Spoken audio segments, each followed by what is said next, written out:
اعوذ باللہ السمیع العلیم من الشیطان الرجیم بسم اللہ الرحمن الرحیم واتقوا فتنة لا تصيبن الذين ظلموا منكم خاصة واعلموا أن الله شديد العقاب۔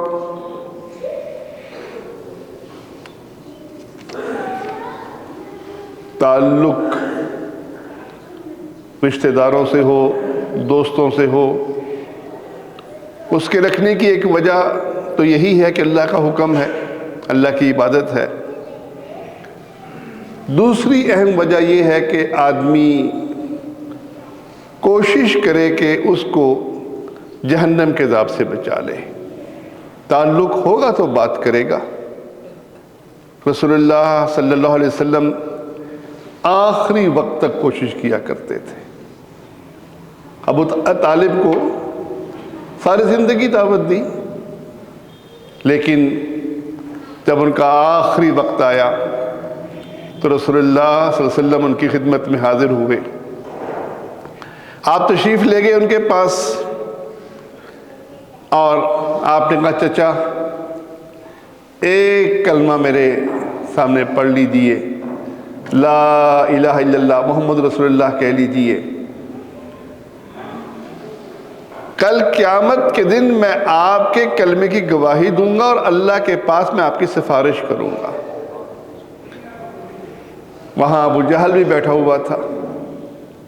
وہ کہنے لگا ابو طالب مرتے ہوئے اپنے باپ عبد المطلب کے دین کو چھوڑ کے آئے گا۔ رسول اللہ صلی اللہ علیہ وسلم نے پھر کہا، ابو جہل نے پھر دہرایا۔ اسی مکالمے میں ابو طالب کی آخری الفاظ تھے کہ میں عبد المطلب کے دین پر مر رہا ہوں۔ اور یہ روایت جو ہے صحیح بخاری کی 3884 نمبر حدیث ہے۔ ایسے ہی سیدنا انس بیان کرتے ہیں رضی اللہ تعالیٰ عنہ کہ ایک یہودی لڑکا رسول اللہ صلی اللہ علیہ وسلم کی خدمت کیا کرتا تھا، بیمار ہو گیا اور وہ انتہائی نازک حالت میں چلا گیا، موت کے قریب پہنچ گیا۔ رسول اللہ صلی اللہ علیہ وسلم اس کی عیادت کے لیے گئے۔ آپ نے اس بچے کو کہا بیٹے لا الہ الا اللہ محمد رسول اللہ پڑھ لے۔ اس نے اپنے پاس بیٹھے ہوئے اپنے باپ کو دیکھا۔ باپ نے کہا ابو القاسم کی بات کو مان لے۔ دیکھیں یہودیوں کو بھی پتا تھا سچے نبی ہیں، اور کبھی کبھی ان کی زبان سے بھی ایسے کلمات نکل جاتے تھے، تو بیٹے کو وہ بھی وصیت کر دیتا ہے کہ ہاں ابو القاسم کی بات، محمد صلی اللہ علیہ وسلم کا لقب ابو القاسم بھی تھا، ابو القاسم کی بات کو مان لے۔ اس نے لا الہ الا اللہ محمد رسول اللہ پڑھ لیا۔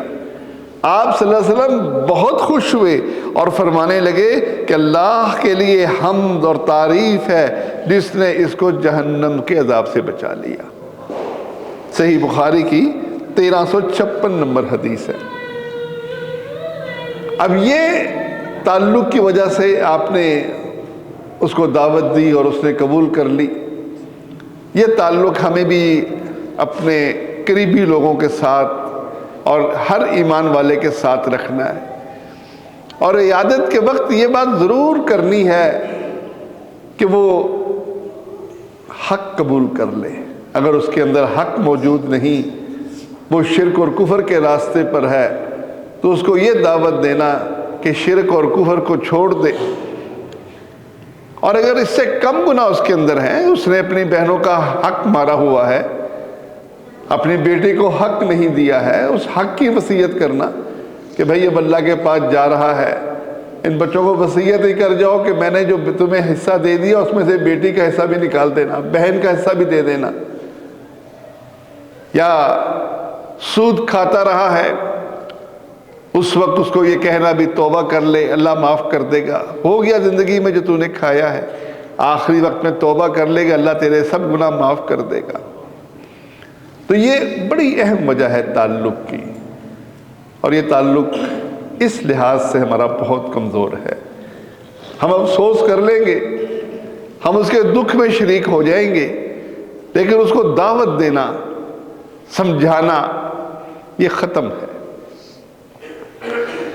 ایک اور اہم وجہ بھی اللہ نے ذکر کی سورۃ انفال کی آیت نمبر 25 جو میں نے آپ کے سامنے تلاوت کی ہے، وَاتَّقُوا فِتْنَةً، اللہ نے ایک فتنے سے ڈرایا ہے، وَاتَّقُوا فِتْنَةً لَا تُصِيبَنَّ الَّذِينَ ظَلَمُوا، اس فتنے سے ڈر جاؤ جو صرف ظالم کو نہیں پہنچے گا، مِنْكُمْ خَاصَّةً، صرف ظالم اس فتنے کے شکار نہیں ہوں گے، بلکہ وہ فتنہ عام ہوگا۔ وہ فتنہ کس بنیاد پر ہوگا؟ امر بالمعروف اور نہی عن المنکر چھوڑنے کی بنا پر۔ یہ فتنہ جو پہنچے گا، یہ جو آزمائش پہنچے گی، ہم آزمائش اس کو سمجھتے ہیں جو ہماری ذات پر آ جائے، بیمار ہو جائے بندہ، اس کو ہم سمجھتے ہیں آزمائش ہے، مہنگائی ہو جائے، بارش نہ ہو، اس کو بھی آزمائش سمجھ لیتے ہیں۔ لیکن دیکھیں صحابہ کس کو آزمائش سمجھتے تھے؟ قحط سالی عمر فاروق کے دور میں بھی ہوئی ہے، بارش کے لیے انہوں نے بھی نماز استسقاء پڑھی ہے، مسائل یہ تو ان کے ساتھ چلتے رہے ہیں۔ لیکن سیدنا زبیر کی بات جو بیان کی ہے ابن کثیر رحمۃ اللہ علیہ لے کر آئے ہیں، اور سیدنا زبیر سے یہ بات کہی گئی، ابو عبداللہ امیر المومنین عثمان شہید ہو گئے اور آپ ان کی طرف سے خون کے دعوے دار بن کر علی سے ٹکرا رہے ہیں، یعنی وہ کہتے میرے رشتہ دار ہیں، اس کا خون کا بدلہ دو، اور تم علی سے جنگ کر رہے ہو۔ یہ اچانک تو شہید نہیں ہوئے، دیکھیں نا 40 دن تک محاصرہ رہا ہے، 40 دن تک ان کا گھیراؤ رہا، ان کا پانی بند ہوا، ان کے اوپر تکلیفیں آئیں، تو اس عرصے میں تم نے کچھ بھی نہیں کیا۔ اگر تم کچھ چاہتے، اگر تم نے دعوے دار ہی بننا تھا تو انہیں قتل کیوں ہونے دیا؟ سیدنا زبیر رضی اللہ تعالیٰ عنہ اس آیت کی تلاوت کرتے اور کہتے ہیں یہ ایک آزمائش تھی جس میں ہم لوگ مبتلا ہوئے۔ ابو بکر اور عمر کے دور میں اور عثمان کے دور میں بھی ہم اس آیت کو پڑھتے تھے اور سمجھتے تھے کہ ہم پر کوئی فتنہ ایسا نہیں آیا جو سب پر آیا ہو، اور جب عثمان شہید ہو گئے پھر ہمیں پتہ لگا کہ ہم اس فتنے میں مبتلا ہوئے۔ یہ بہت بڑی آزمائش تھی مسلمانوں کے لیے۔ عثمان کی شہادت کے بعد مسلمان اکٹھے نہیں ہو سکے، آپس میں سیدنا علی کی لڑائی سیدنا زبیر، عائشہ، طلحہ سے ہوئی، پھر سیدنا معاویہ سے لڑتے رہے، اس کے بعد بھی مسلمانوں کے اندر سکون نہیں رہا۔ تو یہ وجہ کیا تھی؟ دیکھیے وجہ اس شہادت کی جو بیان کی ہے ہمارے علماء کرام نے، وہ یہ کہ مسلمانوں کا جو شیرازہ بکھرا ہے اور مسلمان جو اس معاملے میں پریشان ہوئے ہیں، ان پر جو یہ آزمائش آئی ہے، اس کی وجہ یہودیوں کی سازش کیوں ہوئی؟ سیدنا ابوبکر صدیق رضی اللہ عنہ کا 2.5 سال کی خلافت رہی، عمر فاروق کی 10 سال خلافت رہی، عثمان رضی اللہ عنہ 12 سال خلیفہ رہے۔ عمر کے دور میں سلطنت بہت پھیل گئی، سیدنا علی 5 سال خلیفہ رہے۔ سلطنت عمر فاروق کے دور میں عراق، مصر، لیبیا، شام، ایران، خراسان، یہ سارے علاقے فتح ہو گئے۔ عثمان رضی اللہ عنہ کے دور میں اور فتوحات ہوئیں، پھر آرمینا، آذربائیجان فتح ہوا، طرابلس فتح ہوا، الجزائر اور مراکش فتح ہوئے۔ اللہ کا کلمہ تمام ملکوں پر غالب آ گیا۔ اب کفار فوجی طاقت کے سامنے نہیں ٹھہر سکے۔ سیدنا عمر اور عثمان کے دور میں مسلمانوں کے پاس اتنی قوت تھی کہ ہر قوت ان سے ٹکرا کر پاش پاش ہوئی ہے اور مسلمان غالب رہے ہیں۔ تو مقابلے کے لیے ان کے پاس کوئی طریقہ نہیں تھا۔ اب انہوں نے سازش کی، ایک یہودی شخص عبداللہ بن سبا، اس نے کلمہ پڑھ لیا، اور کلمہ پڑھنے کے بعد وہ مکے مدینے میں نہیں تھا جہاں مسلمانوں کی کریم موجود تھی، صحابہ موجود تھے، مصر کے علاقے میں چلا گیا، شام کے علاقے میں سازش شروع کی، وہاں سے پھر اس نے حالات دیکھے کہ نہیں یہ حالات میرے فیور میں نہیں، وہ مصر چلا گیا۔ مصر جانے کے بعد اس نے سیدنا عثمان کے خلاف پروپیگنڈا شروع کر دیا، اور مقصود یہ تھا خلافت کو کمزور کر دوں۔ پروپیگنڈا کتنا سخت تھا، کہتے ہیں دیکھو عثمان یہ جنگ بدر کے اندر غائب رہا، یہ جنگ بیعت رضوان کے اندر غائب رہا، تو یہ تو جنگ احد میں بھاگ گیا، یہ تو اس قابل نہیں کہ خلیفہ بنے۔ سیدنا علی رضی اللہ عنہ وہ رسول اللہ صلی اللہ علیہ وسلم کے چچا زاد بھی ہیں اور آپ کے قریبی بھی ہیں، تو ان کا حق زیادہ تھا کہ وہ خلیفہ بنتے۔ اس نے مصر میں یہ پروپیگنڈا شروع کر دیا، اور مسلمان وہاں کے رہنے والے اس سے متاثر بھی ہوئے۔ اس نے خلافت کے اندر چھوٹی چھوٹی کمیاں اور کوتاہیاں ڈھونڈنی شروع کر دی، اس کا سد باب مسلمان نہ کر سکے اس علاقے کے۔ پھر وہ ایک پروگرام کے تحت مختلف علاقوں سے مدینے میں جمع ہونے لگ گئے۔ مدینے میں آنے کے بعد مدینے کے لوگوں سے سوال کرنے لگ گئے۔ ایک شخص آیا، حج کا موقع تھا، مصر کا ایک شخص عبداللہ بن عمر سے، ایک لوگ بیٹھے ہوئے تھے، کہنے لگے یہ کون لوگ بیٹھے ہیں؟ کہنے لگے یہ قریشی ہیں۔ اس نے پوچھا وہ جو ان میں بزرگ بیٹھا ہے وہ کون ہے؟ کہنے بتایا گیا کہ یہ سیدنا عمر فاروق کا بیٹا عبداللہ ہے۔ اس نے کہا میں نے کوئی سوال کرنے ہیں۔ اس نے کہا ضرور کرو۔ وہ کھڑا ہو گیا اور کہنے لگے کہ میں نے آپ سے یہ پوچھنا ہے کہ بتائیے کیا عثمان جنگ بدر میں شامل نہیں ہوئے؟ عبداللہ بن عمر کہنے لگے نہیں، جنگ بدر میں شامل نہیں ہوئے۔ پھر کہنے لگا کہ عثمان جنگ احد میں بھاگ گئے تھے؟ عبداللہ بن عمر کہنے لگے ہاں وہ جنگ احد میں بھاگ گئے تھے۔ وہ کہنے لگا بیعت رضوان کے موقع پر بھی وہ موجود نہیں تھے؟ عبداللہ بن عمر کہنے لگے ہاں بیعت رضوان کے موقع پر بھی موجود نہیں تھے۔ اس نے خوشی سے کہا اللہ اکبر، یعنی اپنی خوشی کا اور طنز کا اظہار کرتے ہوئے اللہ کی کبریائی بیان کی کہ میں جو لوگوں کے اندر باتیں بیان کر رہا ہوں وہ بالکل درست ہیں۔ عبداللہ بن عمر نے کہا میرا جواب بھی سن جا، دیکھو جنگ بدر کے اندر رسول اللہ صلی اللہ علیہ وسلم کی بیٹی بیمار تھی جن کے وہ خامن تھے، اور اللہ کے نبی صلی اللہ علیہ وسلم نے ان کو حکم دیا تھا کہ تم یہاں رہو اور اس کی خدمت کرو، اور آپ نے فرمایا تھا تمہارے لیے اتنا ہی اجر ہے جتنا جنگ بدر میں شامل ہونے والوں کے لیے اجر ہے، اور تمہیں جنگ بدر کے مال غنیمت میں سے پورا حصہ ملے گا۔ اس کے بعد عثمان جنگ احد میں بھاگ گئے۔ میں گواہی دیتا ہوں اللہ کی قسم، اللہ نے اپنے قرآن میں کہا ہے کہ ہم نے ان کو معاف کر دیا۔ جس کو اللہ نے معاف کر دیا اس کا تو عثمان پر تانا دیتا ہے۔ اور صلح حدیبیہ کے اندر بیعت رضوان کے موقع پر عثمان موجود نہیں تھے، وہ رسول اللہ صلی اللہ علیہ وسلم کے نمائندہ بن کر وہ مکے گئے تھے۔ ان سے زیادہ اگر کوئی معزز شخص ہوتا تو اللہ کے نبی صلی اللہ علیہ وسلم اس کو بھیجتے جس کا مکے والے بھی احترام کرتے۔ ان سے زیادہ معزز ابو بکر بھی ہیں، عمر بھی ہیں، لیکن مکے والے ان کا احترام وہ نہیں کرتے تھے۔ جو احترام اور جو حیا ان کو عثمان سے تھی وہ اس لیے بھیجے گئے کہ ان سے زیادہ معزز کوئی شخص صحابہ میں موجود نہیں تھا۔ جس کی مکے والے بھی عزت کرتے.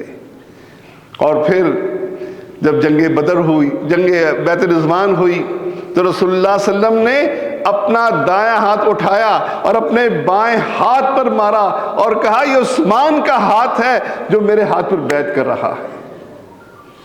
کہ یہ فضیلت کسی اور کو حاصل نہیں کہ اللہ کے نبی صلی اللہ علیہ وسلم نے اپنے ہاتھ کو عثمان کا ہاتھ کہا ہو.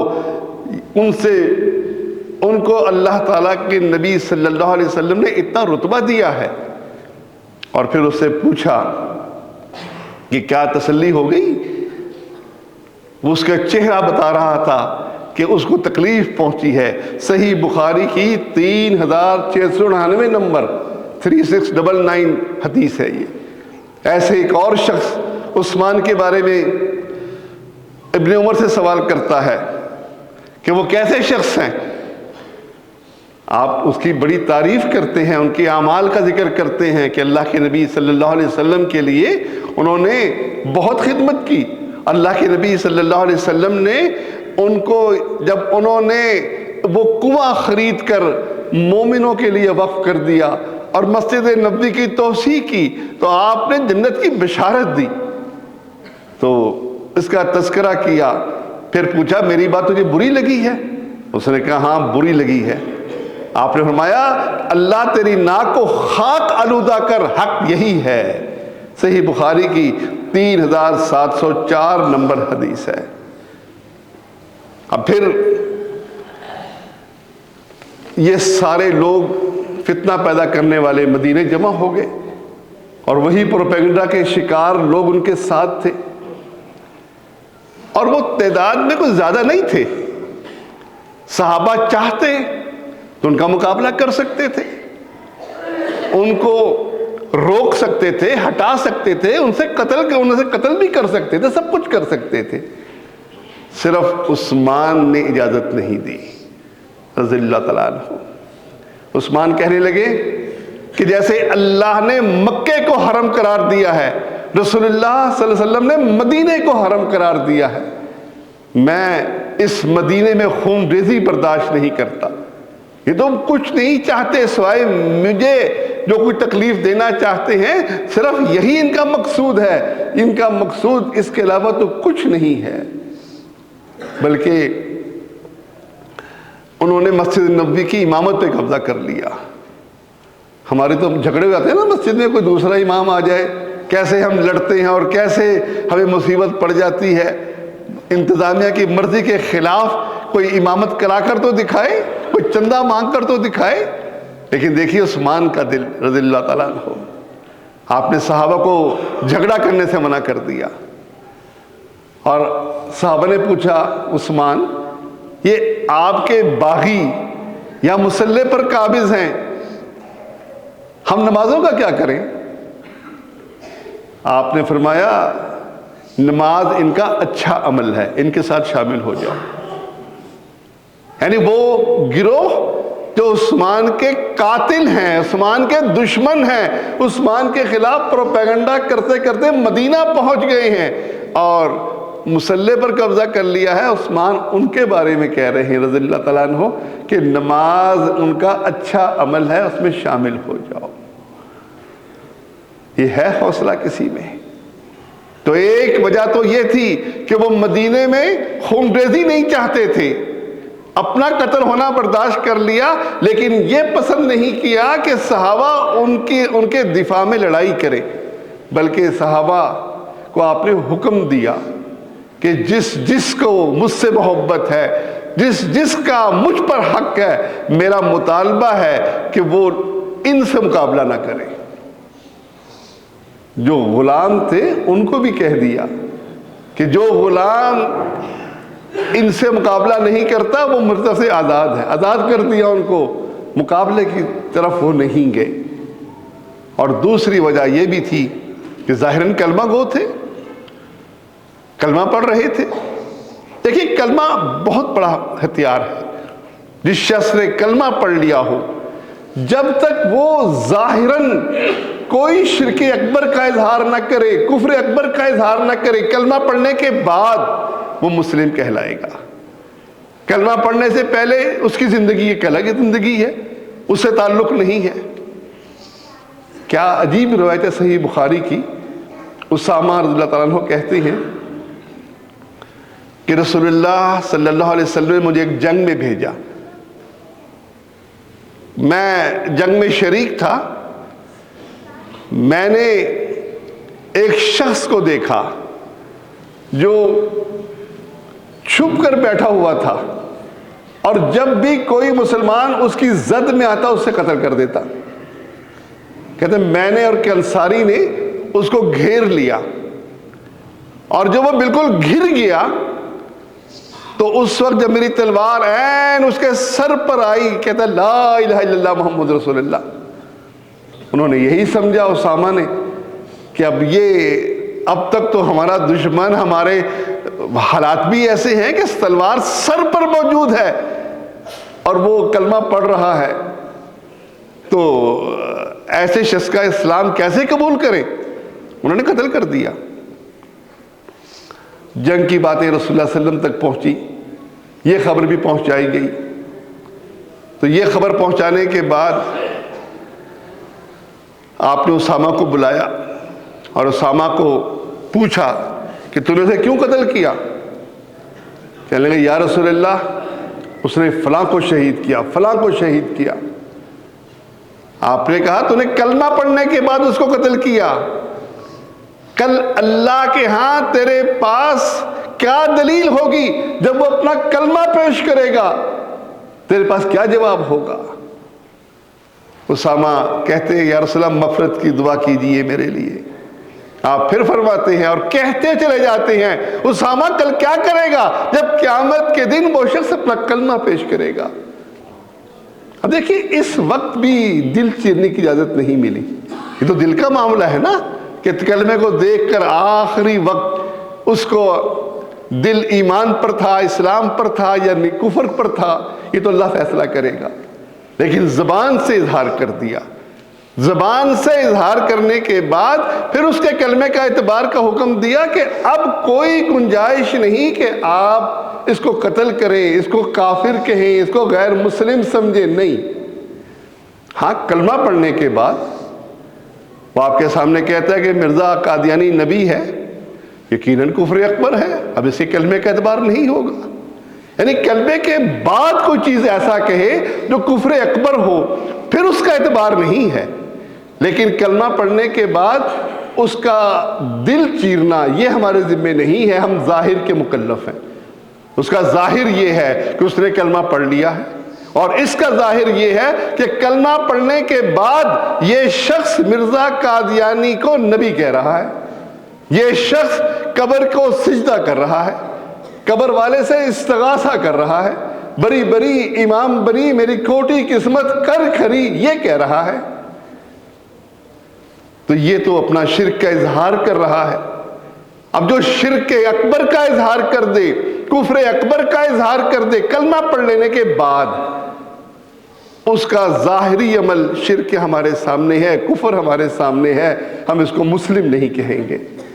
لیکن اگر کوئی شرک کا اظہار نہیں کیا، صرف ہم اندازہ لگاتے ہیں کہ نہیں یہ انہی لوگوں میں سے ہے، ایسا ہی ہے، یہ اس نے کہا تو نہیں ہے کلمہ کفر، بس میرا گمان یہ ہے کہ یہ ایسا ہے، تو بھائیو شرعاً اس کی گنجائش نہیں ہے۔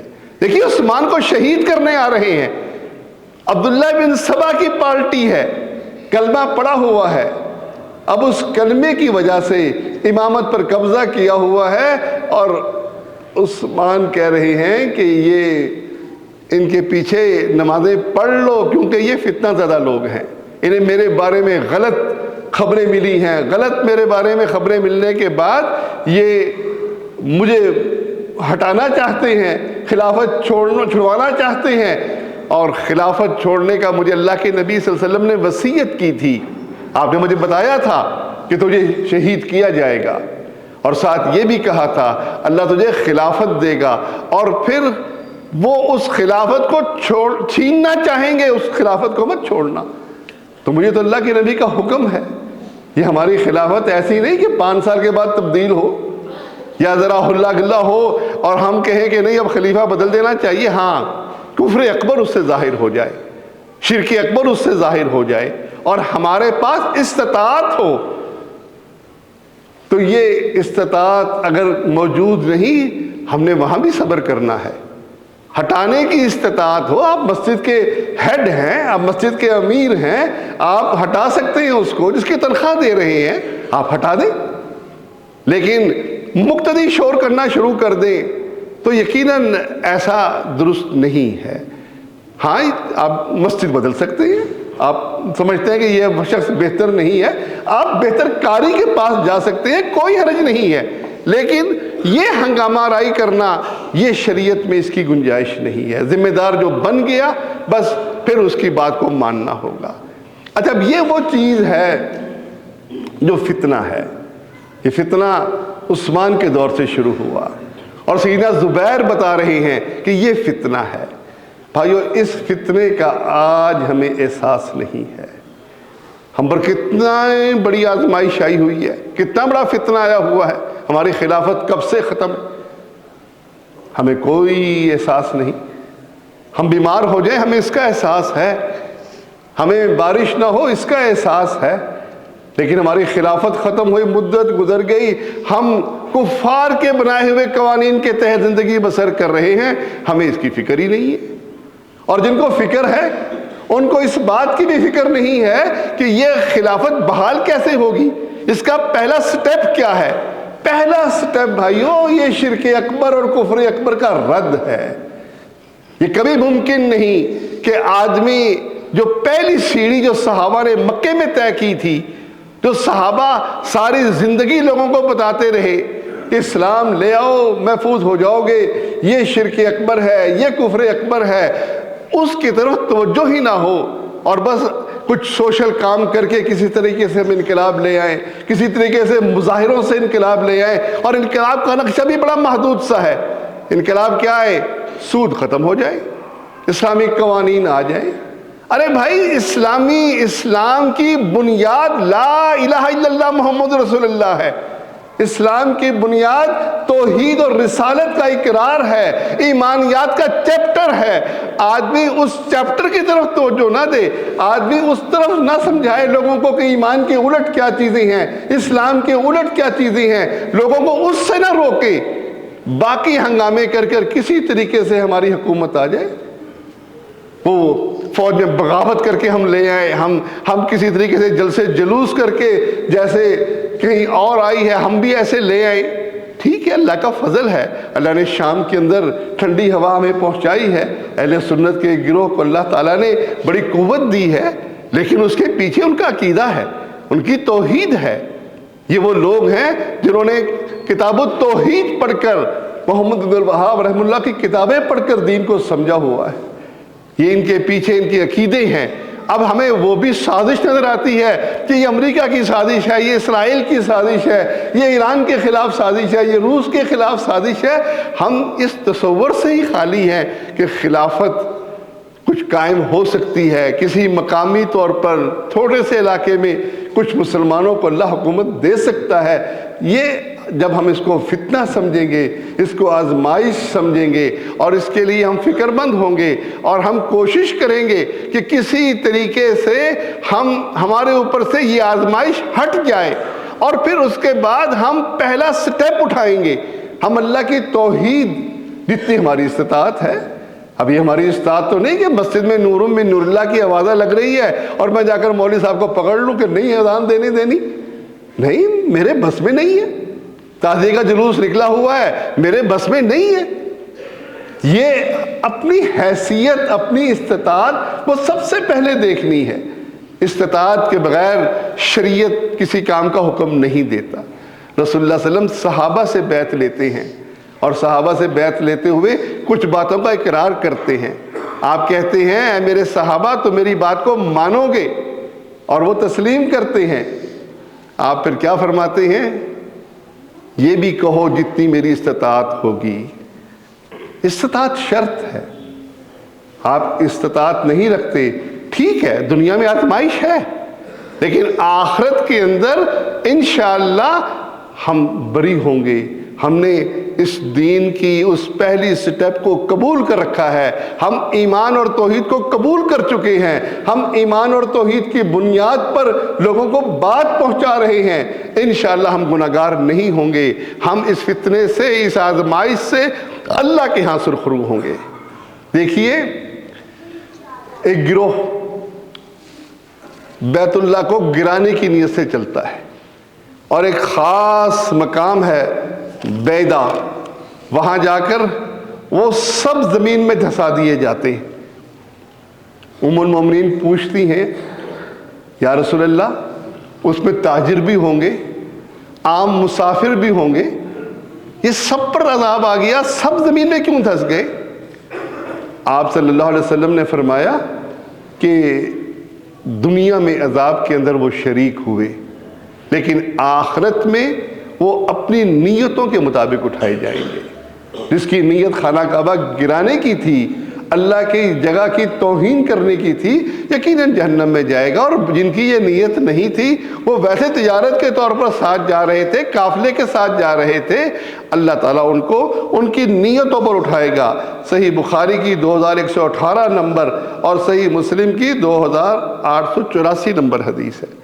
تو بھائیو یہ اس سے اتنا ڈرنا کہ یہ فتنہ جو سب کو پہنچے گا، یقیناً ہمیں پہنچا ہوا ہے، اس میں انشاءاللہ ہم اللہ کے ہاں سرخرو ہوں گے جب ہم اپنی استطاعت کے مطابق اللہ کی توحید کی آواز کو بلند کرتے رہیں گے، اسلام کی بنیادیں لوگوں کے سامنے واضح کرتے رہیں گے، اپنی استطاعت کے مطابق ہم اس کوشش میں جب تک لگے رہیں گے، انشاءاللہ اللہ ہمیں اجر سے محروم نہیں کرے گا۔